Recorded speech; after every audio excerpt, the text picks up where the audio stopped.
Je prends le risque de continuer à critiquer Israël et à défendre Gaza, tant pis pour la censure de TikTok. Malgré un vote majoritaire à l'ONU demandant un cessez-le-feu humanitaire à Gaza, Israël s'en contrefout et continue de bombarder de manière indiscriminée. Selon le Hamas, à la date du 12 octobre, il y aurait plus de 18 000 morts à Gaza. Est-ce que ce chiffre est faux? Est-ce qu'il est sous-évalué, surévalué? Je vous avais partagé il y a quelques semaines un article de Courrier International qui nous expliquait que les bilans du Hamas des chiffres sont historiquement fiables. Mais selon l'ancien militaire français Guillaume Ancel, ces chiffres seraient en dessous de la réalité. En effet, ces statistiques n'intègrent pas les victimes ensevelies sous les décombres des immeubles. Il y aurait au minimum entre 20 000 et 30 000 morts. Je suis allé lire en détail son article nommé Netanyahou, meilleur ennemi du Hamas.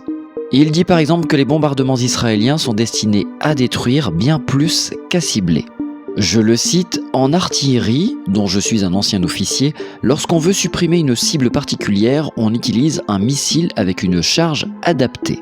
Pour réaliser des frappes chirurgicales entre guillemets, Israël devrait donc avoir des charges de 8 kg pour les bombes. Mais Israël fait un tout autre choix avec des bombes guidées de 250 kg. Chacune de ces frappes a le pouvoir de détruire l'équivalent d'un immeuble de 3 étages. Avec des bombes d'une charge de 8 kg, il y aurait 3 à 4 victimes collatérales pour une personne visée. Les bombardements actuels de Tsahal ont un ratio de 10 victimes collatérales pour une personne visée.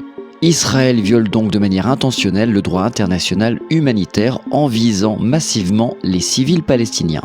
Mais Tsahal va encore plus loin pour viser un seul cadre du Hamas. Ils sont capables de détruire plusieurs immeubles. Selon Guillaume Ancel, il y aurait donc au minimum entre 20 000 et 30 000 tués auxquels il convient de rajouter 3 à 4 fois plus de blessés, soit plus de 100 000 victimes tuées et blessées. Un carnage. Mais Pascal Praud continue d'être dans le déni. Pour lui, Israël se contente de répondre et ne commet ni crime contre l'humanité, ni crime de guerre, car les civils, je cite, ne sont pas cités délibérément.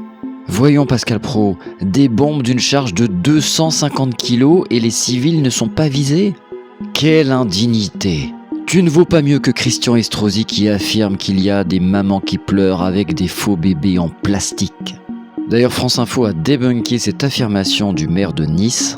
Mohamed Hani Al-Zahar, âgé de 5 mois, est bien décédé. Il s'agissait bien d'un enfant sans vie dans les bras de sa mère et de son grand-père. Donc pas de plastique, c'est toi qui as un cœur en plastique.